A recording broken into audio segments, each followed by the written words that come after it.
Ah, welcome traveler. Come in, take a seat and put up your feet. Today, we're diving into a game called Dawn of Man, a prehistoric city building survival game, where we will be cooking up some roleplay to enhance the gameplay. This is part 6 in our multi-part series, and if you'd like to see more of this, please like, subscribe, and drop a comment down below. Let's get cooking. Welcome back to the River Clan, and another day in this prehistoric paradise.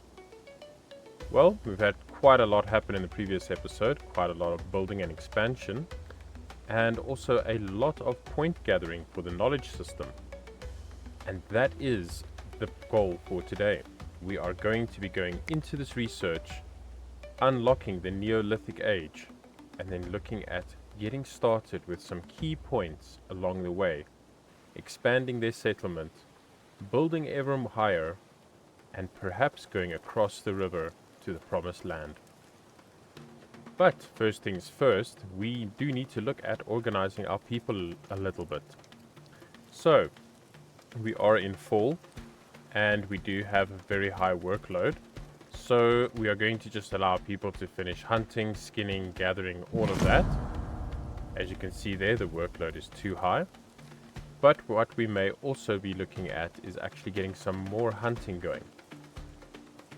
This is primarily because, well, the Neolithic age is still a step away, but once we go into that copper age, we're going to lose access to not only the woolly rhino, but also the mammoth. So we want to try hunt as many of those as possible to get these. So we can see here, woolly rhino and mammoth. We've only got 4 out of 5 mammoth, 7 out of 10 woolly rhino. These are knowledge points that we can definitely still kick, These are knowledge points that we can definitely still cash in on, and we definitely want to do that. Now, there are some creatures that haven't been unlocked yet. So, for example, the feral horse, the deer, the elasmotherium, and the muskox. But we do have access to some other ones in the meantime as well that should still be around by the time we hit that age. But we definitely want to get those two sorted out. So what we're going to do is we're quickly going to throw up the old primal vision over here. Have a look if there's anything of interest around here. We do have some cave bears, and I think...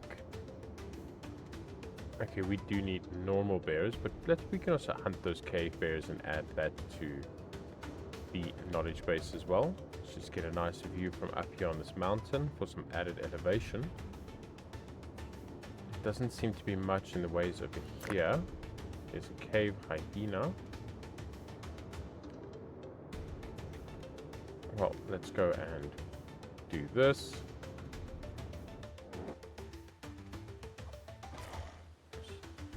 So we got that one out of the way. And then we'll look at actually setting up some more hunting areas over here. So we do have one here. And we'll just go set up an additional one over here. And I want to do one more on the mountain for anything that crosses. So this area here should cover that. But maybe we do over here. And if that's there, then something a little further in to about there. This way they'll hopefully just keep chasing things, hunting them down properly. We can actually mark some of these to also be hunted, such as these 4 over here. I think these are wild donkeys. They are indeed, so we'll set them to be hunted as well. And this last one, there we go. And then if these cave bear do come down to water, they should be entering our hunting grounds as well. So we may as well go ahead and just mark them, just in case we do run into them. Now, what I would like to see are some ancient bison. Mostly because you can see we've got 10 out of 50, and I'm not sure when the ancient bison transitions into only normal bison. So they're pretty much in the same category for me as the woolly rhino and the mammoth. I'm not sure if they will disappear, but I don't want to take that chance. And then if we do see any normal bison, well, We just need one of those and it will immediately give us some knowledge points. So we're going to quickly let that start running. Off we go. Increase the speed to 4 times. Actually, let's do 8 times. And we're just going to let things progress a little bit here. What we may also do is start looking, as this drops, the workload. We may look at clearing away some trees here for the eventuality of unlocking farming and animal domestication. Now we will probably be starting with thatching, as we want to unlock all of these buildings that you see listed here. And we definitely want to get stables up and going as soon as possible for the animals that we will be getting. But we will also need land for that, open areas to construct. Now we could look at doing that, or we don't chop down any of these trees and we look at finally going across the river itself. I think this may be the better option to go for. We just need to make sure what exactly needs to be kept here, because you can see some of these green trees are actually fruit trees, which we can make use of. So we could essentially go and remove all of these trees here. So I think we're going to do that. We're going to quickly come and mark all of these to be chopped down. Right, another thing that is happening is we're starting to acquire straw. You can see that over here. And straw is going to be very important for this age that we're going to be progressing into. And that's because your animals are eating it, but not only that, but you're also starting to construct buildings out of it as well, using it in thatching. Now, there will be a special building that gets unlocked for the storing of straw, and you will get it from harvesting certain crop. It's a byproduct of some of the crops that you get. For example, if we look over here, so these are the cereal crops that you get. You also get these pulses, which are more, obviously you can see here peas and beans and stuff like that.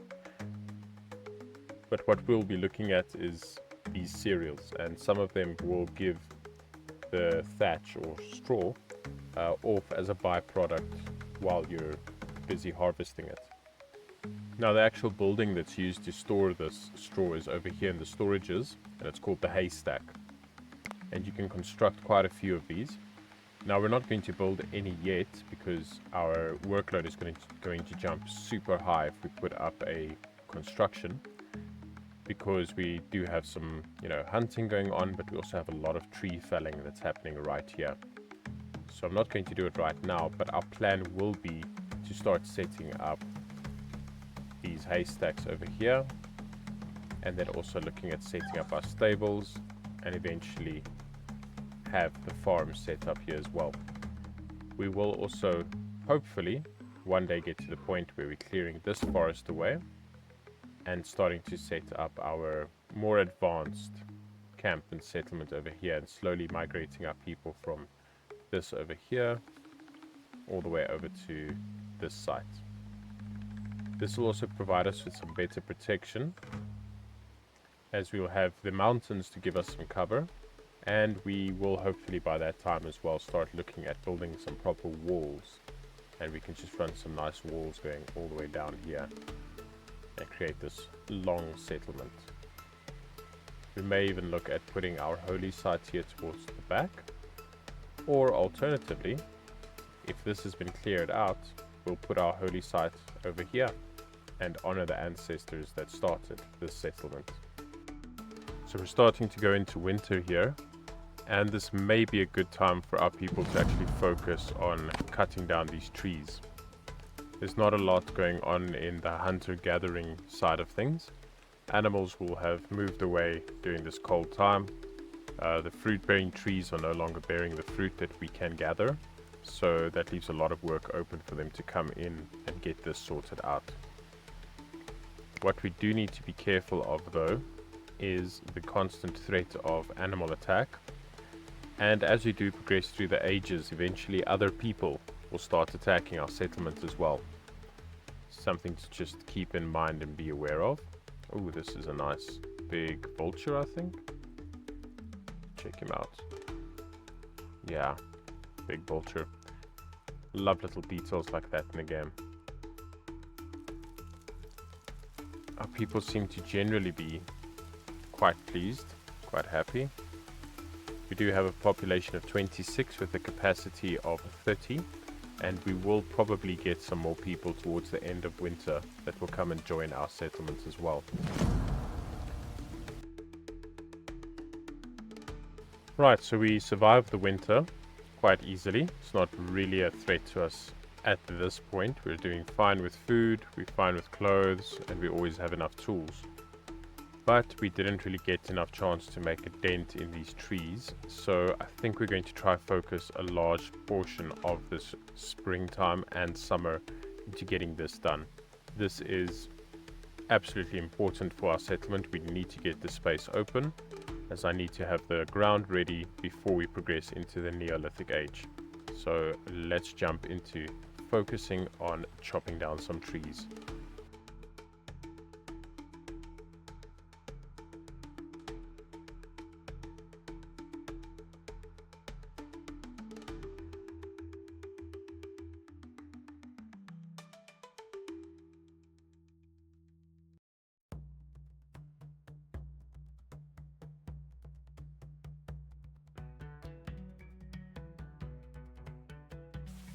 There we go.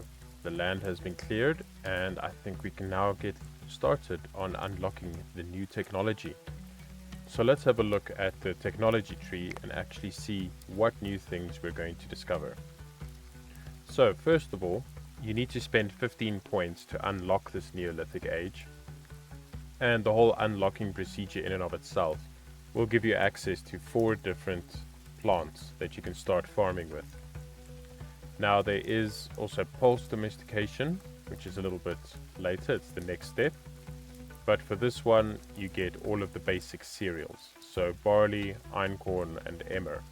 So we're going to go ahead, we're going to unlock that.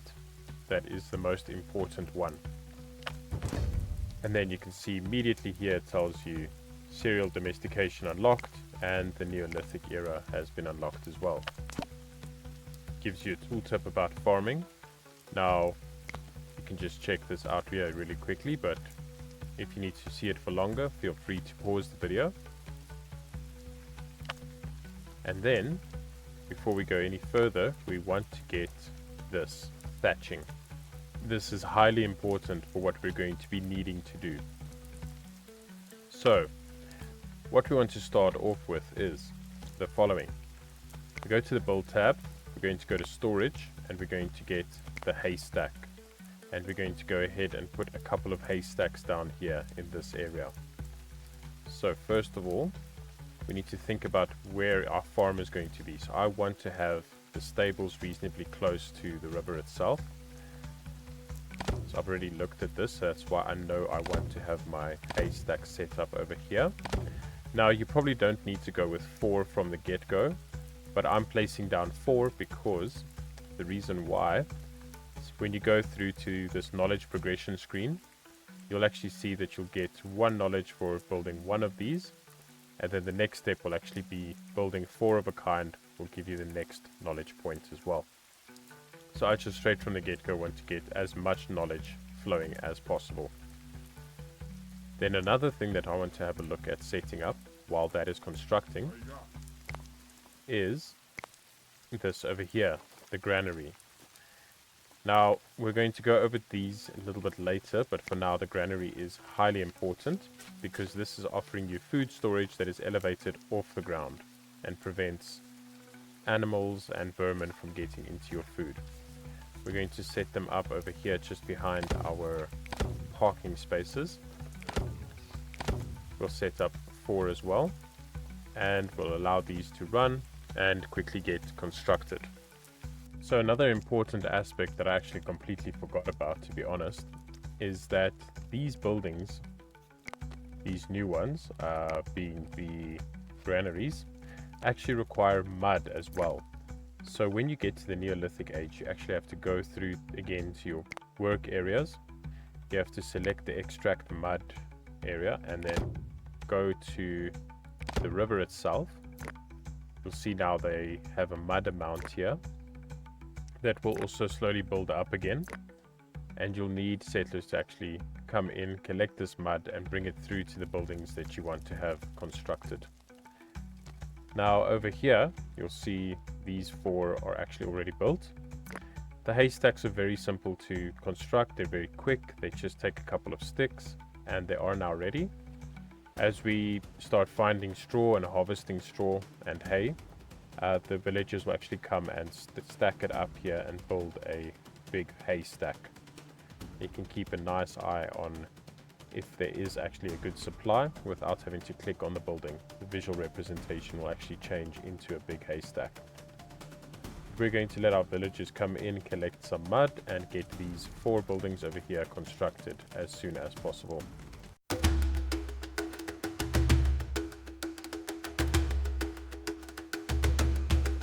Beneath the ancient canopy where shadows dance, gathered round the fire with tools in hand, voice of earth and stone in primal trance, the first granary rises from the sand.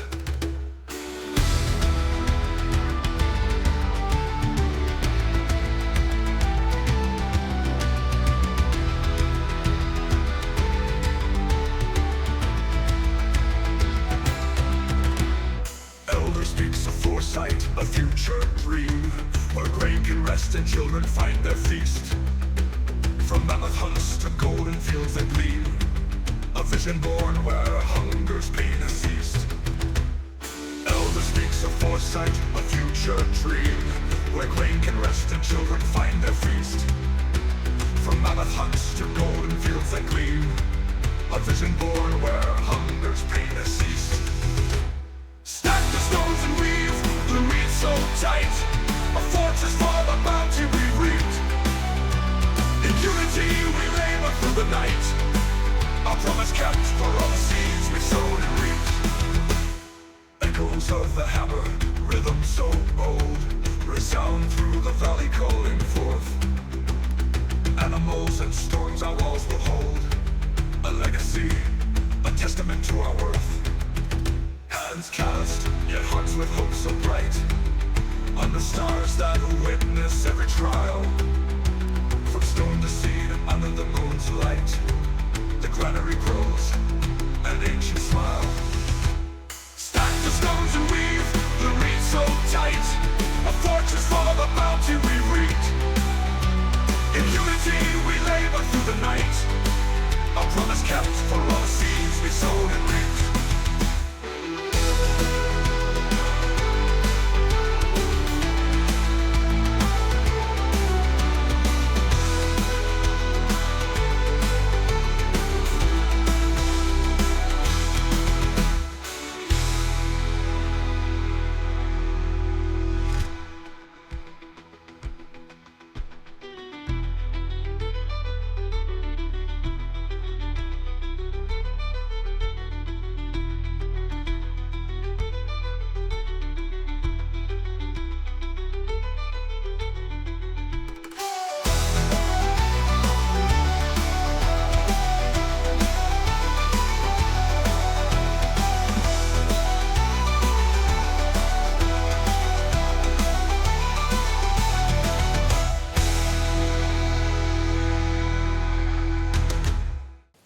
Well, there we go, our granaries are completed, and as you can see we unlocked another knowledge point just from having the 4 granaries built. Now unfortunately one of our settlers did also die of old age during that, but their spirits will be set to rest here in our graveyard and they won't be forgotten. Now something to keep in mind is these buildings actually do make use of mud, but also the straw, the thatch. So if you don't have any extra lying around, make sure that as soon as you reach the Neolithic age that you actually come in and you find any little small, let's see if I can find any here. If you find any small little groupings like this of wild cereals, that you just come in, harvest it, and you'll get a little bit of straw, just to get you started on these initial buildings. So our granaries will be there, and as you would have also seen through that time lapse, is that our people actually came in, grabbed a lot of the food already in storage and on these meat drying racks, and started moving that food into the granaries themselves. So you'll see we have quite a bit going on here, cured meats and so forth, which is really good because then we can immediately start getting our food in there, properly stored and protected from the elements. We even have a storm coming down right now, so it's actually the perfect time for those to be put into use. Here we can see a good example of the visual changes in the building itself as you get straw. We only have 4 pieces of straw. I think it's 3 there, 1 there. And you can actually see the difference in visual levels between how much straw is in each of these bales. When it's full, it actually looks quite impressive. It's a nice big round, happy little bale of straw. Right, so what are we looking at next? Well, we have our granaries up, and we want to start looking at places for our animals to live. In order to do that though, we will have to go back to the knowledge over here and actually unlock animal domestication. You can see here that the goat domestication, we actually need this in order to get the stables unlocked. So we're just going to grab that quickly. And there we go. You see it's unlocked. Fantastic. And then we can come in and build some stables over here. Now the reason why I didn't unlock this earlier and waited literally until now to do it is because, well, as soon as you unlock this technology, goats are going to start arriving and they're going to need food. This can be highly problematic. So we're going to go in here. We're going to build a stable immediately. We will eventually actually have, I think, 4 stables running along over here. But you do want to come in and grab these stables as soon as possible. Set them out over, let's have a look, over here. And we want to immediately set up a farmland as well, because we'll need to start farming to get straw so we can actually feed our animals as well. So in order to do this, we're going to come over here to plant, and we're going to plant these cereals. Now I found that the most convenient way to plant them is in small little amounts, not these large massive fields, but I actually like to plant them in 1x5 rows, and then that expands to 5x5 plots. So I'll show you here. So we're going to go, oh, perhaps not over there, just a little bit away. There we go, 1x5, and then we expand this to a 5x5 plot like that. And this will be our emmer field. Then we'll come in and do the same for einkorn. We'll just do it right next to it. Oh, come on. It's a bit tricky to see where it lies. Let's see if we can get it from here. There we go. 5x5. Fantastic. And then we'll come in with one more field over here. And we can also look at starting to get rid of more of these trees. So have a look here, we're just missing the fruit tree, so we can actually come in and remove this whole patch here. Now earlier I did also mention that as you start unlocking farming and start doing more farming, you're going to be chasing away the wildlife. And this is precisely why, because you start changing the environment, removing their natural habitat, and they start becoming rarer and rarer around your settlement, and you have to travel quite far to hunt. I actually noticed that over here we have some cave hyena, so I'm going to set them to be hunted because I just know that they are going to become a problem for us when we least expect it. So we may as well come in here and get them out of the way right now. As horrible as it sounds, but unfortunately it needs to be done. Okay, we can look at setting up this last field. Again, a bit tricky to get this. If anybody knows of a way to actually see these grids better, please let me know in the comment section. There we go. Oh, come on. And more there. There we go. Okay, so we have our barley, einkorn, and emmer, and that will be planted. Now, the cereals and pulses are two different plants, and they also thrive in different seasons. So your cereals, you want to be planting them in the spring, and then you harvest them in the fall, in autumn. And pulses, you're able to plant them in the winter and harvest them in the summer. So this starts creating a nice cycle and rotation through the different plants that are available to your settlement. You'll always have something being planted, something being harvested, and then rotating into the next season, which is great. But you have to keep in mind that if your workload is too high, your people may actually not get around to planting or harvesting. And if your settlement is highly reliant on your farming for food, this can be disastrous for your survival. Right, so we have our stables over here set up to be constructed. We are already in fall going into winter. We don't have pulses farmland set up yet. We only have the cereals. So we're going to leave this as is for the time being. However, there is a few things that we want to look at in this winter in doing. Primarily, removing some of these trees to create more farmland. But also, we're going to slowly look at upgrading buildings.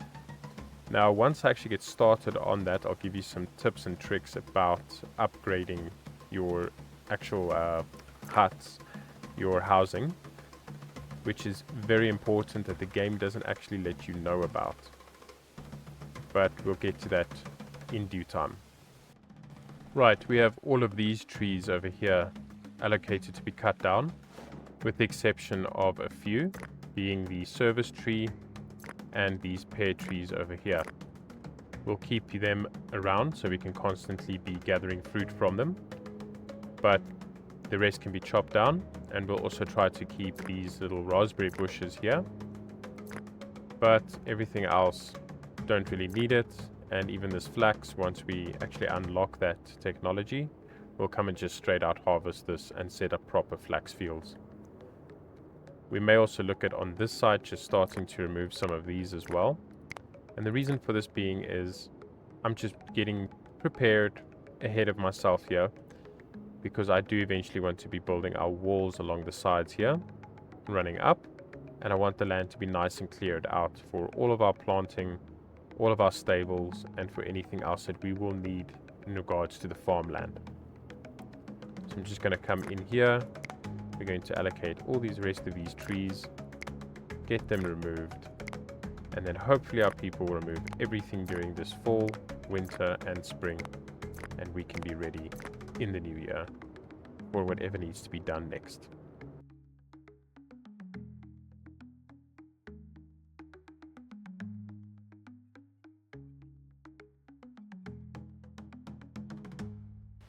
And there we go, our first stables are finished.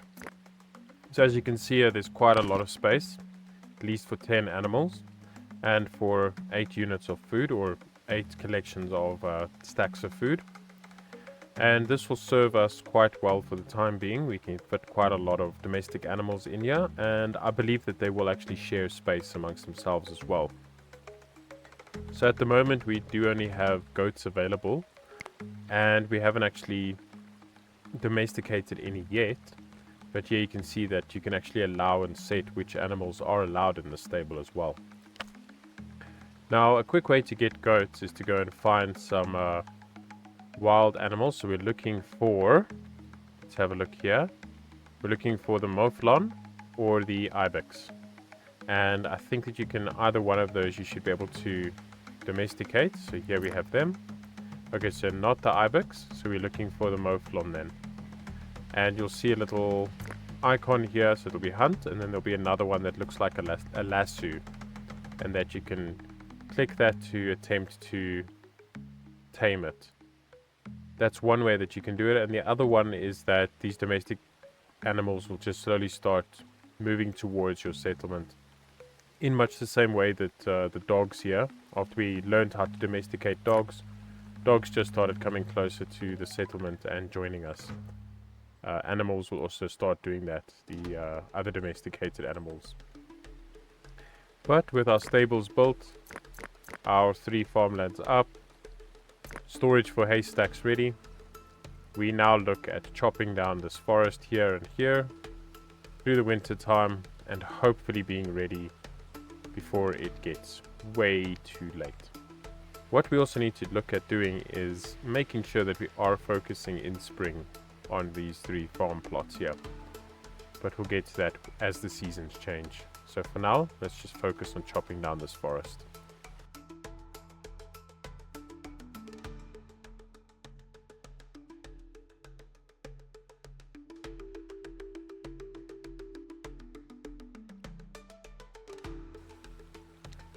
And there we go.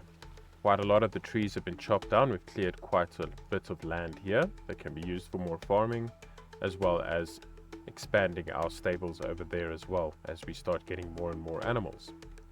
There's a couple of trees over here that still need to be chopped down, and we still have the important ones over here that'll actually bear some fruit, as well as the blueberry bushes and the raspberry bushes over there. We have some blackberries over here, strawberries as well, so there's actually quite a lot of food over here.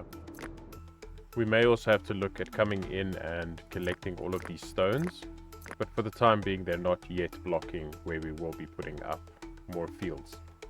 We have enough space over here to put another 4 fields, and we actually got quite a lot done in that winter in knowledge as well. We're up to 35 points, so we can look at expanding that as well. But right now we have something quite important to take a look at now, and we're going to jump to that and make that a priority in our springtime, as well as having the planting done.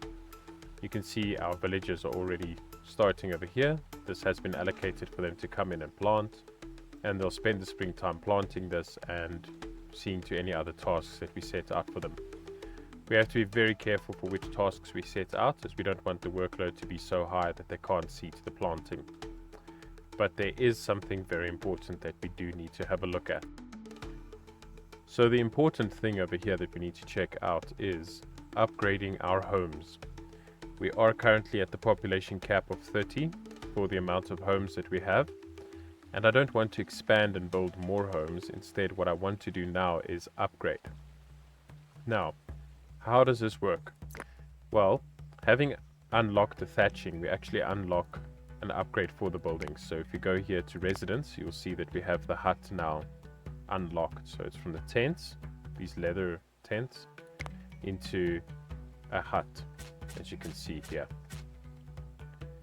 So how do we do this without building more? We can actually straight up go to these buildings and we can upgrade them. So here it will tell you 1 log, 4 sticks, 2 straw, 4 mud. And if you look over here, it's exactly the same. So the only thing that you're really getting out of this is you're saving on space. And space becomes quite important later on as your community grows very large. Having a lot of these smaller houses just becomes inadequate. It becomes really bad, takes up unnecessary space. It's better to upgrade and get the best possible house that you can. So we're going to go ahead and upgrade this. Now, something to keep in mind is not to upgrade all your homes at the same time. Not only will you overdo the workload, but you actually won't have homes for the people while they're upgrading. It's quite a problem.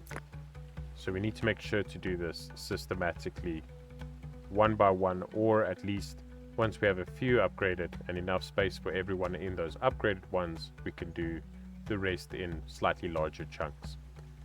But we're going to let this run now and have a look at how this house will, this little tent will actually upgrade and improve.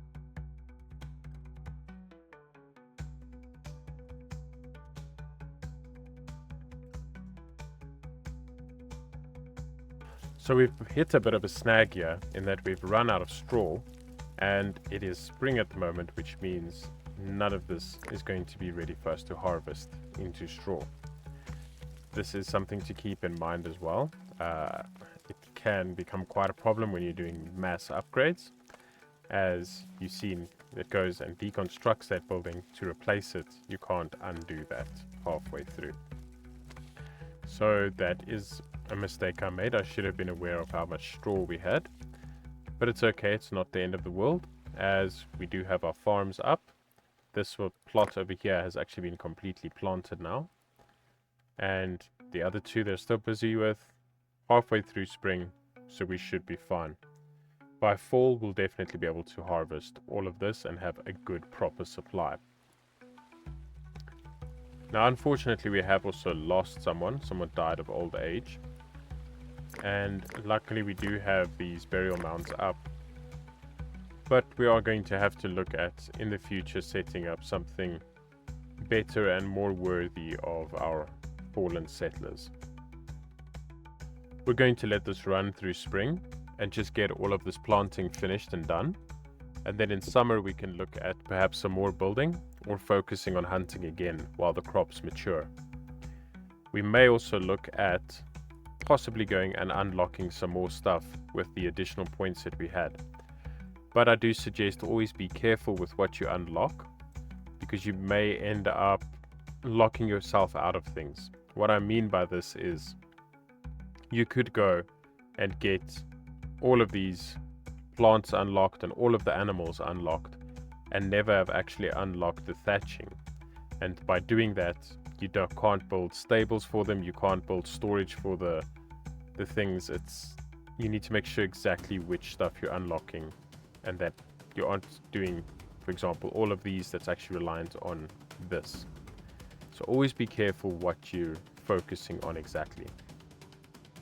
Right, so we've actually had some domestic animals join us, which is fantastic. You can actually go to manage, and over here you can go to statistics and you can see animals.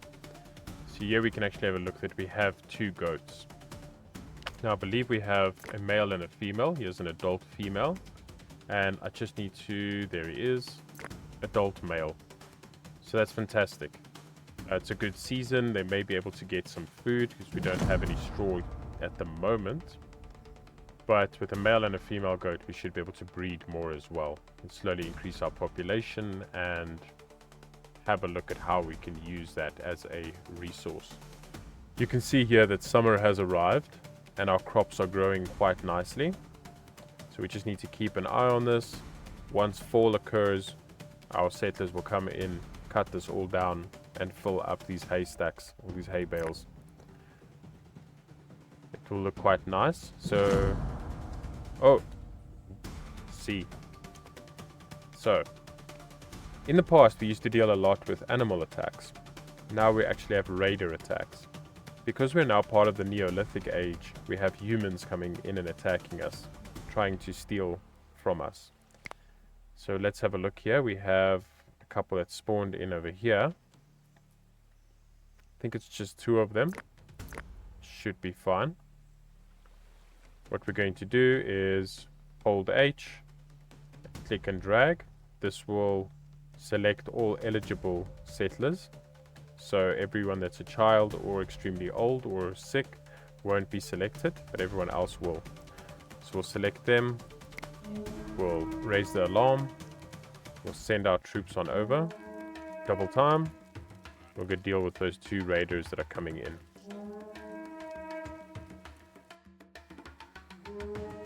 Here we have our people coming in.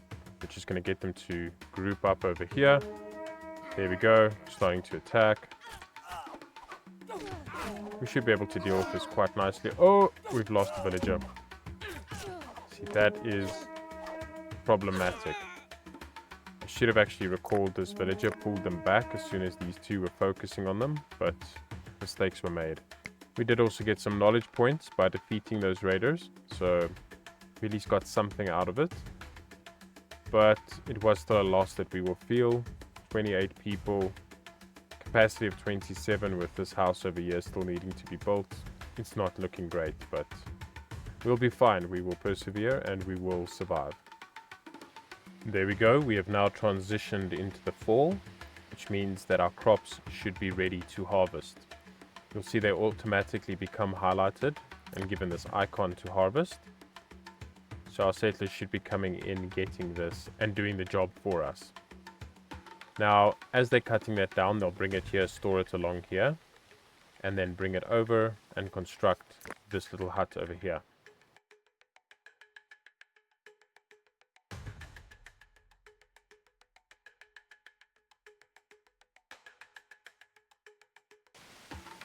And there we go, our first hut has been completed.